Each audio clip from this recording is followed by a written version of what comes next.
คุยครับเลยครับเลยไปเรื่อยเด่นเลยครับมันนั่นครับโตนั่งเครื่องนกไป46เท่าลุย47จับตัวน่ะ46กับ45เลยเท่าคุย46เท่าชุลิชัยผู้ดำราชเนาะชนะบาระบรรทุกเลย48เท่าชนะ48เท่าเลย48 49เด้49เท่าปน49เท่าปนอันสมัยนี่น้ำกันเด้อนี่เนาะแต่ละปนกกี่ใบบอกไปให้แล้วผู้นั้นนะครับ นั่นน่าหรอกคือนี่เจ้านี่ไปผู้นี้งานแบกมัน50เท่าต้นหน้ามันนึงอำพานะยันเกยจ้ะ51อันเลย51เท่าบางทีขมวนพี่เพชรขมวนช่วยไม่ตั้งหน้าแล้วหรอไม่ตั้งหน้าช่วยไหมเลยป่ะไม่อยู่วันนี้52อำเพชร52อำเพชรเอ้า53เท่าเม็ดให้ทำนิดเดี๋ยวกันนั่นแหละกันนี่บ่บรรทุกเลยประละบาท54เท่ามีแล้วเดี๋ยวตามจะจี้เข้ามาแม่นแล้วซองเลยนะหันซองเลยซองครอบครัวไปเลยชุดท้ายกันเลย75อำซิก76อำเบียร์มูชื่อเลยละบาทเอ้าอำเบียร์อำซิกมาเบียร์โอ้อำซิกกับอำเบียร์ไปซิกไปเอาไปซิ่งตัวนับตุกเกเอาเบียร์หมดประน้ำเบียร์ประมาดูแต่มันไอซิกไงเยอะเอาเบียร์อะไรจะเท่าวุ่นหนึ่งเท่าอำวุ่นอะไรเหรอไม่บาทคือบุญก็ไม่จะตัวก็ไปอันดุเราก็ไปอันหลับเนื้ออยู่ต่างหาก7เท่าโซฟาโซฟาตัวโซฟาแหล่นี่ย่อยกินมาโตกับโซฟาเราจะคูนยายั่วยัดเลยยาดอยังยัดบลับอันนอกไปยั่วช่างเรื่องยัดจีนอเลยอยู่เอง50 บาทคือคูนกับปลาคำปลาน้ำกัน80 อัมเซียคำปลาน้ำเซียเอาคำปลากับอัมเซียใช่อัมเซียต้องอัมเซียกิโลไล่กิโลโซฟาใช่อัมเซียได้สักคือคูนมันนึงอ่ะเด้มาบ่ใครก็ต้องเลยดูเลยตามปนจะยอาดเลยคุณรอเลยตายประพี่เลยแล้วผู้นี้นี่ไปปั้นกับลูกเจ้าแม่นได้อันนี้กับใครก่อนลูกซุปคำปลาอายุอันนี้มันนึงอ่ะโซฟาอะไรบาทอายุจุคุณนี่โซฟางัดโมนาปั้นโซฟาเลยไหมยอดดิมากินดิ81ยายแก้วเดี๋ยวต้องมาอันนะ82อัมตุลีต้องมาตุลีนี่เด้อให้เรา50เจ้า50กับใจกันเอาไหม83อัมเดือง84อัมเล็กเอาเลยอันนี้คนละ50เด้อ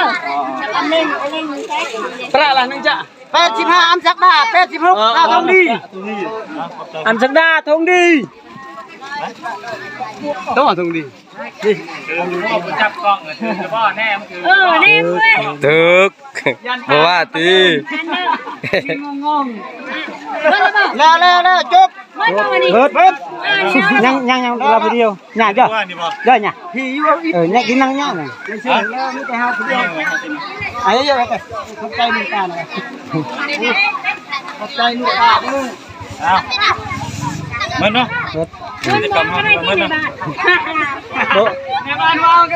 นั่งชวนเลยไปกี่เดือนละพอดีงานยังไงยกกี่เด้อนี่นะตำมังคุงแจกเลยนี่นะนี่นะทุกคนนะนี่แม่ขาหน้าขาวนี่เป็นแต่แสบเนาะตำมังคุงกันใบยกโซ่ใช่เป็นป่าใช้รถตามเธอมาพาควรโอ้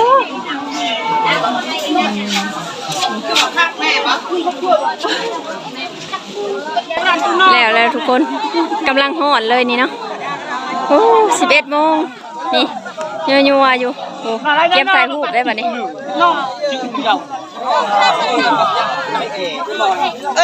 ถ่ายรูปบ่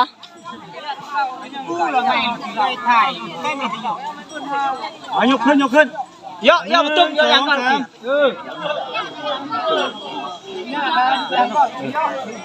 ยกขึ้น1 2 3 ตอนนี้กำลังวุ่นวาย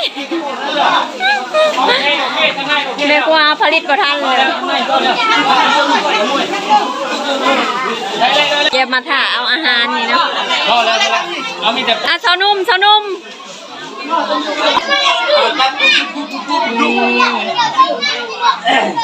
อันนี้นะเอาแม่ปีปัจจุบันเยอะแซ่บบ่โอ้ขอบใจลวงตานะแม่เอานกพ่อแม่ขอบใจลวงตาหลายๆเด้อ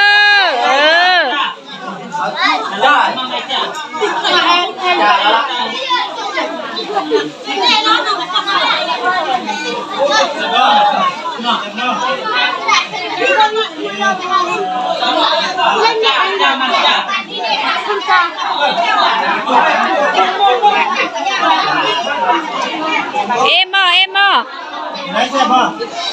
แซ่บหลายบ่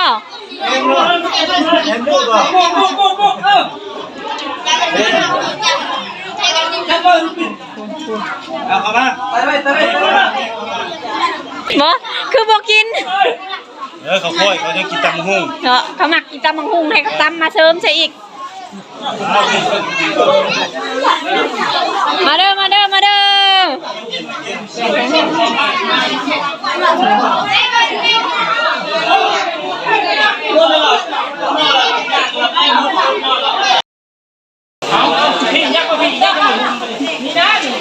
โอ้เอาอีกจานหนึ่งนี่ครบที่10แต่บ่จังนี่นะบ่ครบที่เท่าไรเลยนี่นะครบที่10เละถ่ายสุดเลยเด้อนี่เด้อหอบสุดท้ายแล้วนี่ครกสุดท้ายเลยเด้อนี่เด้อนี่ลูกค้าเฮากันยังบ่ยอมถอยจนเบิดปูดจังถอยก็เปิ้นบวกไว้เพื่อว่าคนกระแน่ลูกค้าเฮายังแน่นอยู่นี่ผลึกอะไรหอบสุดท้ายแล้วก็ยังแน่นอยู่ลูกค้านี่ป้าที่โตบ้านอันนี้ตั้งมากินตำบักหุ่งอะไรเด้อมีอริมานำพอดีเลยข้าวแรกเนี่ยยังเลิกขนาดเนี่ยหอบสุดท้ายต้องดูไงไอ้ลูก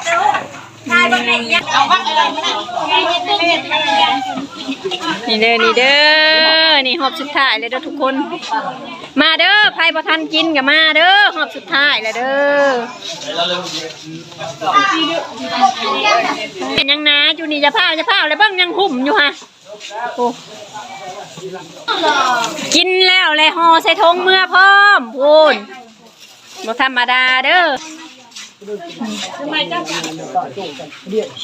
เอาเ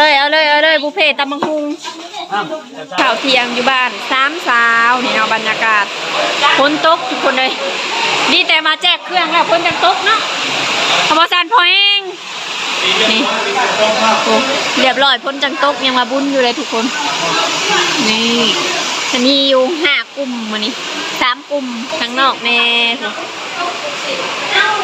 เลยกินแซ่บๆบ้างลูกแซ่บบ่ลูกแซ่บบ่มาบอกแม่แน่แซ่บบ่ลูกแซ่บบ่อย่าคายเด้อแซ่บบ่แซ่บยกโป้ดูแซ่บนึงยกโป้มาเด้อมากินแซ่บๆนำกันเด้อครบแล้วมากินข้าวเที่ยงเด้อไปกินข้าวนำกันไปกินนำกันไป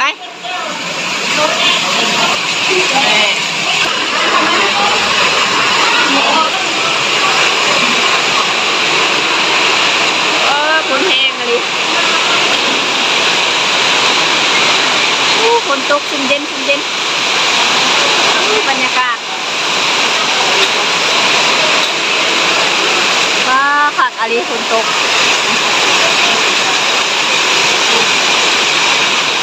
จะกินยัง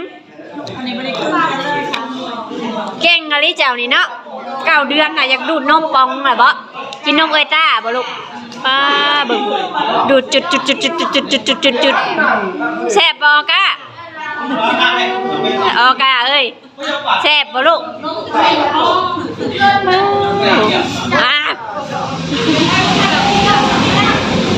ได้ครบทุกอย่างเลยเครื่อง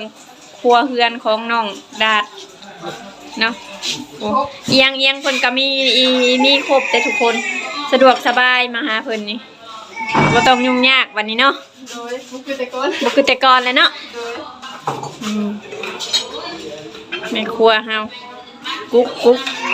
มื้อนี้มีกุ๊กมามื้อนี้ซอยหัวซิเคอร์สิใส่เลือดแปลงเป็ดนะบ่ญาแน่ก็ขอครับจะในป้าเนี่ยเยอะไหมคือวิลมาโดนรับตั้งโดนแย่แล้วกูจุ่มมาปราแล้วกระเนียน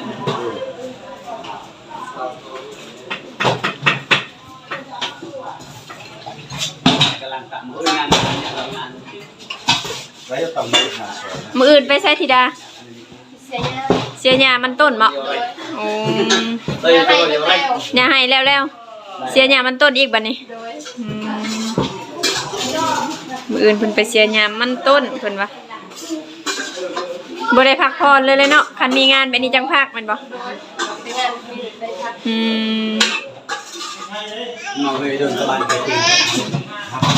ตอนนี้เราก็ถึงเวลาลำลาเลยเนาะทุกคน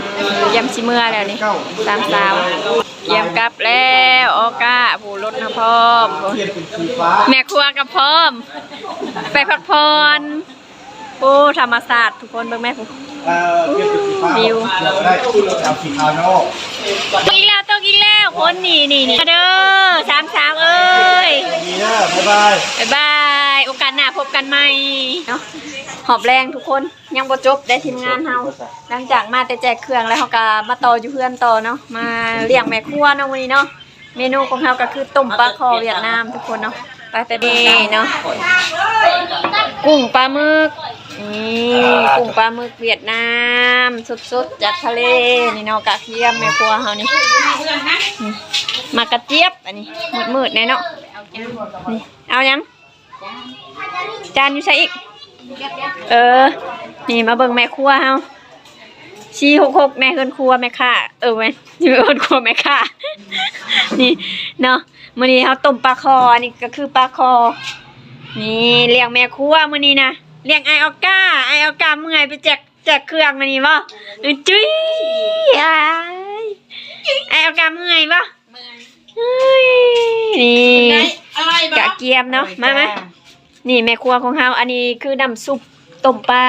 เฮาบ่ได้ไปกินอยู่ห้านเนาะเฮ็ดกินเองเพราะว่าเฮาหลายคนเนาะแม่ครัวเฮาดูแต่สาวเท่าค่ำเนาะมื้อนี้หอบแรง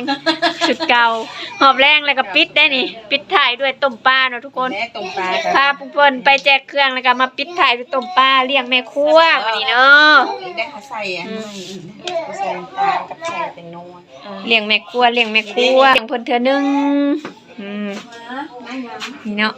ปลาคอเฮาจะลวกก่อนเนาะโอ้สิมืดเพิ่นครัวกันลวกก่อนเนาะแม่ครัวเฮาหลายคนเด้นี่จะแซ่บเนาะนี่อันนี้คือต้มปลาคอสูตรเวียดนามเด้อพี่น้องนี่คือแจ่วเด้อทุกคนเด้อนี่แจ่วปลาแดกเวียดเป็น3เลยเนาะเฮาหลายคนกินอยู่นั่นแหละกินบอนเดียวพุ่นแหละตกปลา